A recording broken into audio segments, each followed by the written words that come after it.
अस्सलाम वालेकुम बच्चों, आज की रियाजी की क्लास में खुश आमदीद। आइए पढ़ते हैं। ये एक दिलचस्प सवाल है कि कागज का एक सादा चपटा टुकड़ा जैसे दायरे का एक हिस्सा कैसे एक तीन जहाती शक्ल में बदल सकता है। आज हम इसी तब्दीली का राज जानेंगे और देखेंगे कि कैसे एक आम सा टुकड़ा एक मुकम्मल मखरूत यानी कोन की शक्ल ले लेता है। और यही वो सवाल है जो आज हमारे इस सफर का मरकज होगा।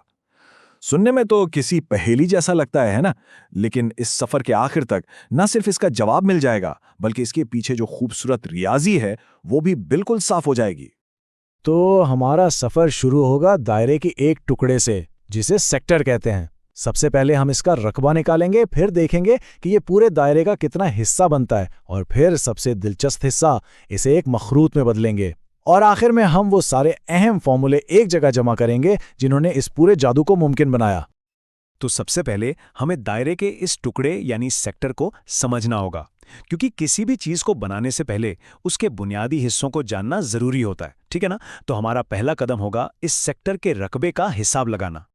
ओके, तो ये है हमारा पहला चैलेंज। हमारे सामने दायरे का एक सेक्टर है जिसकी दो खास बातें हैं। इसका जो मरकजी जाविया है वो 60 डिग्री है और इसका रिदास यानी मरकज से किनारे तक का फासला वो 12 सेंटीमीटर है। तो इसका रकबा कैसे मालूम करें? पहला कदम, जाविया को डिग्री से रेडियन में बदलना होगा। ऐसा क्यों? क्योंकि जो फॉर्मूला हम इस्तेमाल करेंगे वो रेडियन में काम करता है। तो 60 डिग्री बन जाता है पाई/3 रेडियन। दूसरा कदम, इसे सीधा फॉर्मूले में डाल दें, जो है आधा ज़रब रदास का मुरब्बा ज़रब जाविया। अब बस कीमतें डालनी है और हिसाब लगाना है। और ये रहा जवाब।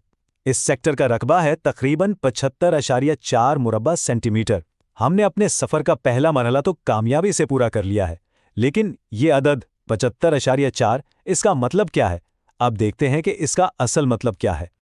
ठीक है, 75.4 एक अदद तो है, लेकिन पूरे दायरे के मुकाबले में ये क्या है? अब हम इस रकबे को एक पर्सपेक्टिव देंगे, मालूम करते हैं कि ये पूरे दायरे का कितने फीसद बनता है। इसको समझने का तरीका सादा है। सबसे पहले पूरे दायरे का रकबा निकालते हैं, जिसका फॉर्मूला है πr²। फिर हम अपने सेक्टर के रकबे को कुल रकबे से तकसीम कर देते हैं। समझ लें कि इससे पता चलता है कि हमारा टुकड़ा पूरे पिज़्ज़ा का कितना हिस्सा है। बस इसे 100 से ज़रब दें और फीसद हाजिर है। तो इसका मतलब ये हुआ कि हमारा 60 डिग्री का सेक्टर पूरे दायरे का लगभग 16.67% है। अब ये सिर्फ एक अदद नहीं रहा, बल्कि एक ऐसी चीज बन गई है जिसका कोई मतलब है ना? अब इसके साइज का बेहतर अंदाजा हो रहा है। अब आती है एक दिलचस्प चीज। क्या होगा अगर हमें जाविया तो पता हो, इस बार पाई/8 रेडियन, लेकिन रिदास का ना पता हो? क्या फिर भी बताया जा सकता है कि ये सेक्टर दायरे का कितना फीसद है? देखते हैं। यहाँ पे रियाजी का जादू काम आता है। जब हम सेक्टर के रकबे को पूरे दायरे के रकबे से तकसीम करते हैं तो r² ऊपर और नीचे दोनों जगह से कट जाता है। इसका मतलब रिदास से फर्क ही नहीं पड़ता। जो तनासुब बचता है वो सिर्फ जाविये और 2 पाई पर मुनहसर है, और इससे हमें बराह रास्त फीसद मिल जाती है। और नतीजा 6.25%। ये एक बहुत ही अहम नुक्ता है। किसी सेक्टर का दायरे में जो हिस्सा होता है ना, वो सिर्फ उसके जाविये पर मुनहसर होता है, उसके साइज या रेडास पर नहीं। ये ज्योमेट्री का एक बहुत ही बुनियादी और खूबसूरत उसूल है। इस उसूल को बसरी तौर पर देखें तो बात और भी साफ हो जाती है। यहाँ 2 सेक्टर्स का मुकाबला हो रहा है। वो जो बड़ा नीला टुकड़ा है वो हमारा 60 डिग्री वाला सेक्टर है, जो करीब 17% है, और वो जो छोटा जामनी टुकड़ा है वो है पाई/8 रेडियन वाला, जो सिर्फ 6% से थोड़ा सा ज्यादा है। देखकर ही अंदाजा हो जाता है कि जाविया ही सब कुछ है। और अब इस हिस्से की बारी है जिसका सबको इंतजार था। अब हम अपने इस फ्लैट 2 जहती सेक्टर को लेंगे और इसे एक 3 जहती शक्ल यानी एक मखरूत में बदलेंगे। ये वो मुकाम है जहां ज्योमेट्री एकदम जिंदा हो उठती है। हमारा आखिरी चैलेंज ये है, 150 डिग्री का सेक्टर जिसका रद्दास 12 सेंटीमीटर है। इसको ऐसे तसव्वुर करें कि इसे कागज से काट लिया और इसके सीधे किनारों को आपस में जोड़ दिया, बिल्कुल एक पार्टी हैट की तरह। सवाल यह है कि इससे जो मखरूत बनेगा उसकी पैमाइश क्या होगी? यहां पहला अहम ताल्लुक सामने आता है। जब इस सेक्टर को मोड़कर जोड़ा जाता है तो इसका रुदास जो 12 सेंटीमीटर था, अब वो मखरूत की माइल बुलंदी या स्लांट हाइट बन जाता है। ये इस तब्दीली का पहला सबसे अहम इशारा है। तो इसको थोड़ा साफ कर लेते हैं। माइल बुलंदी जिसे हम L से लिखते हैं वो मखरूत की सीधी ऊंचाई नहीं होती, बल्कि ये चोटी से लेकर बुनियाद के किनारे तक का तिरछा फासला होता है। हमारे मामले में ये 12 सेंटीमीटर है।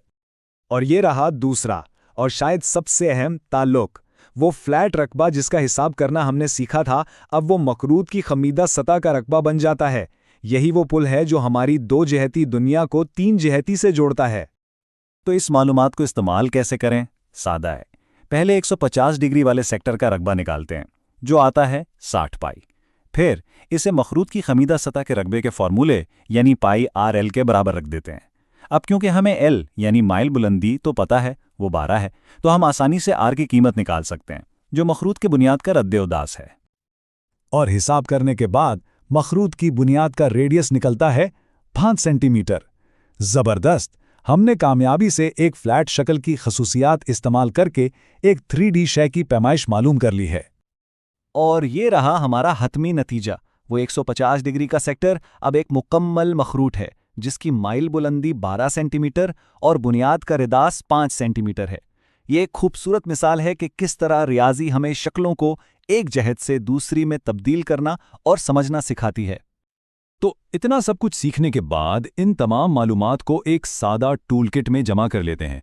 ये वो बुनियादी फॉर्मूले हैं जिन्होंने हमारे आज के इस सफ़र को मुमकिन बनाया।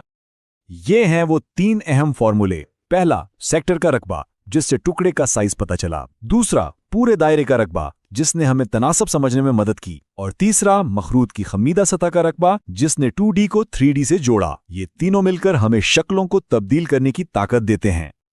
और आखिर में एक सवाल सोचने के लिए, अगर हम अपने इर्द गिर्द देखें, एक आइसक्रीम कोन, एक लैम्प शेड, यहां तक कि पिज़्ज़ा का एक टुकड़ा, रोज़मर्रा की और कौन सी ऐसी चीज़ें हैं जो इन्हीं सादा ज्योमेट्रिक उसूलों पर बनी हैं जिनका हमने आज जायजा लिया है? इसका जवाब काफ़ी हैरानकुन हो सकता है। Join us and register now for online transformation.